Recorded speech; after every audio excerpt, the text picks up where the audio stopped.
Good morning. Thank you for being here in this interview about Hughes and your support in PyCon Colombia 2019. So, in how many projects do you use Python in your company? How many? I don't have that number actually, but I can tell you that in many enough, because we have a side projects in which we usually use Python for, but also we got some big clients with many projects, and some of them are being written in Python. So hard to say like exactly a number, but I believe that at least 30 to 40% of our engineers has been written something in Python. Great. Why aren't you supporting different developers communities here in Colombia? Which one is your motivation for make that? I believe that supporting communities is a social responsibility from companies, because somehow we are making money as a company, and we need to give something back to the area in which the money has been retrieved, right?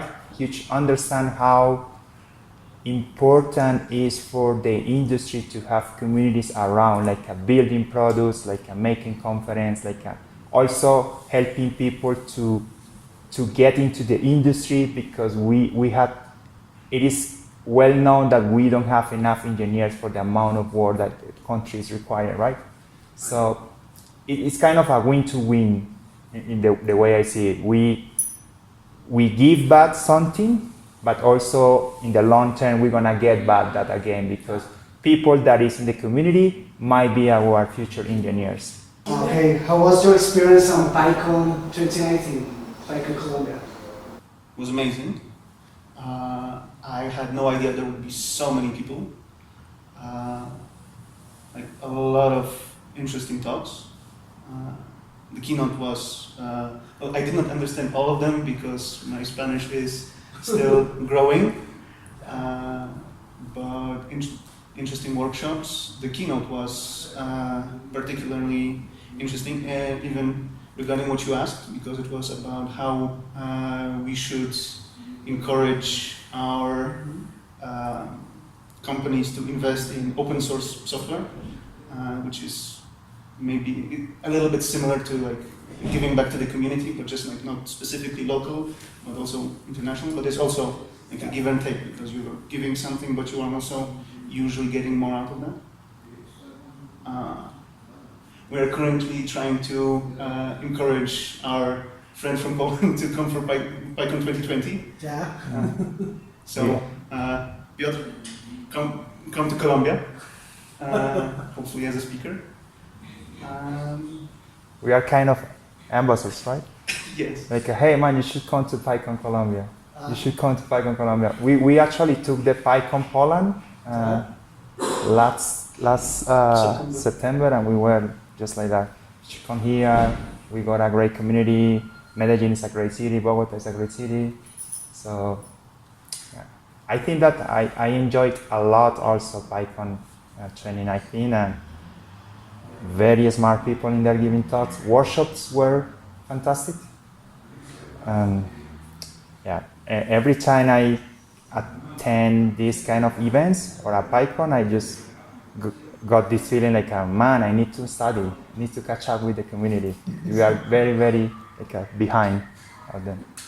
Yeah. So you were one of the most important sponsors in the conference. Did you have any recommendation for us in the organization and the activities? Because the idea of the PyCon is not just to go for technical talks. The idea is to make friends, to make networking, have a really good time. So I enjoyed the experience a lot. I met many different people from Colombia, but also from Ukraine, from Netherlands, from Australia. So not just from many different countries.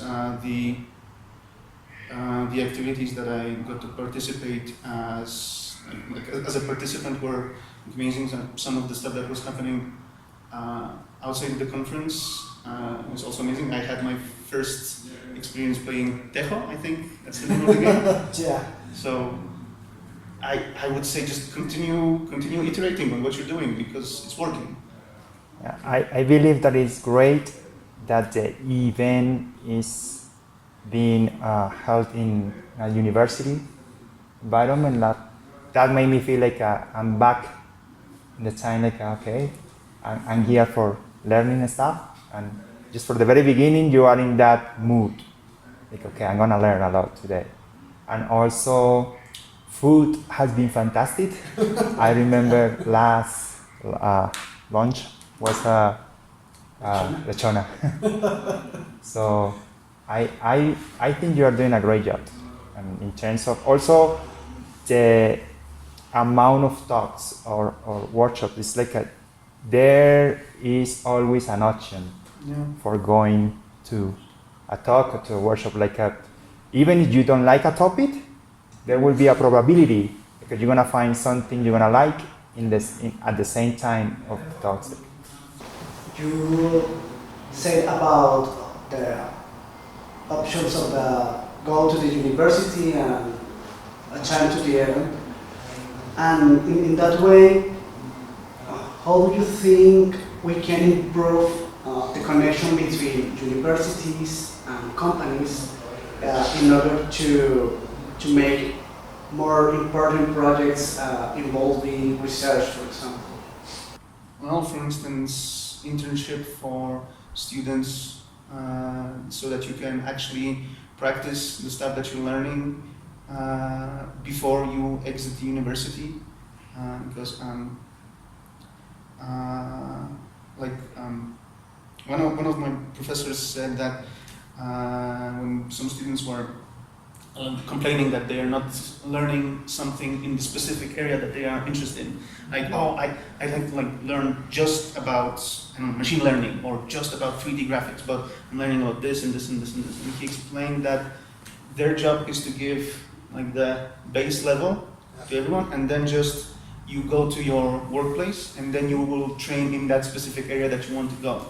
So maybe the opportunity that an internship would give students is to go and, while they are still at the university, to practice or to verify if the specific field that they're going, because IT is it's huge, right? It's It's huge. So maybe you can press that. For sure, something that helped a lot was that the internship was not treated as something that you should be grateful just because you can go and practice here. It was like I experienced it like a normal paid internship, so it was like a job. So it wasn't just like you just go and sit around and you just have to treat it properly. I know that in Huge we have some of our colleagues that go to universities and present some topics, give talks. University of Antioquia is right across the street, so it's not that difficult. I know that other colleagues have workshops for teaching people web development. They started with JavaScript, HTML, and CSS, and they meet every Thursday after work, and there's a bunch of students that come into our office and they learn there. So some stuff like that. I believe that as a Python community, we need to be a bridge.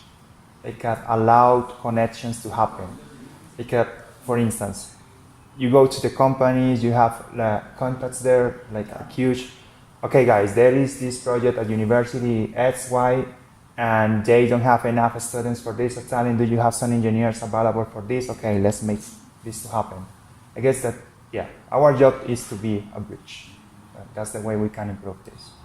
And I know that it's hard to connect the industry needs with university needs, but it's not impossible. What do you think about the Industry 4.0, the new projects with Internet of Things, blockchain, and that kind of new technologies? A lot of work. a lot of possible work, which means that there's going to be a need for new developers. We would need more specialized engineers. Right now, let's say we spend our time mostly building web applications, but in the future it's going to be like, okay, we need to connect this device with this control so we can handle this remotely, and it's hard for us being already at the industry. It's hard to react or to learn that fast as a student can do, right? So I believe we need to start preparing ourselves for it and also preparing our students for it, because there will be a lot of work. And in Hughes, are you trying to introduce these kind of technologies in your projects, or? Yes, we have side projects and even also regular projects that are touching IoT and also AR and also machine learning stuff. It's been amazing. We are capable of building web applications, but at the same time to build some nice stuff with new technologies. And I believe Hughes is getting ready for that industry.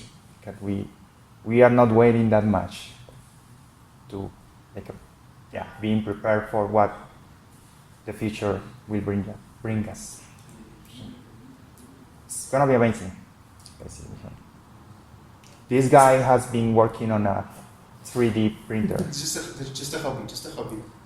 So if you go to our office, you can they built all the materials were there with the designs, and they Chris with some friends. Juan David Inswasti, Isa Lopez, Josel Del Valle. Sorry, Josel. Y Jose Tovar. So the five of us. You can go to the office and from your desk, okay, I want to print this. And we have been working, or they have been working, in adding to our office these Halloween designs. Decorations. Yeah, decorations, yeah. We made a contest for people to design their own jack-o'-lanterns, because Halloween is coming up, as a way to promote the idea that, hey guys, you can use this for anything that you actually can imagine. That you just have to design using some 3D software and just print it. And the one that I recommended is Blender, which is written in Python. So we are. We also got Huge Cafe. It's a literary cafe shop. This is located in Atlanta. But we had been a little bit experimenting around how to offer a better experience. So just, you can order as an employee or as an external guy, you can order you coffee. They are making a open computer vision stuff for recognizing where the glasses are gonna be, and also somehow identifying styles by shoes, so we can offer some options or not. So don't know if I understood correctly what was presented at the All Hands, but it was also written in Python, actually. Yes, and that's the thing. Almost all those aside projects, Python is the preferred language. Because it's front-end people trying to build nice stuff, and it's easier for everybody to go with Python first, right? I believe that the language is also allowing other roles to get into nice things. Yeah. Oh, well, it's definitely easier to write something in Python if you don't know anything in Python than to write something like that in C if you don't know anything in C, right? Yeah, exactly. Okay, how many people have Huge here in Colombia? 260. Wow. In how many cities? We have presence in 2 cities here in Colombia, Medellin and Bogota. Which one is the bigger? I do think Bogota is the bigger. Okay, and do you have any projections to recruit more people for the projects here in Colombia? We are looking for a lot of engineers right now because we are growing, got new clients, and we need amazing people like that right now. I think the last one we heard were web engineers, Yeah, project managers, product managers. it's just a we need to allocate full teams to new projects. So if you are looking for opportunity, This is the moment. yeah. Okay, so thank you so much for this interview. We just want the people know more about Huge, about your work, and so thank you so much.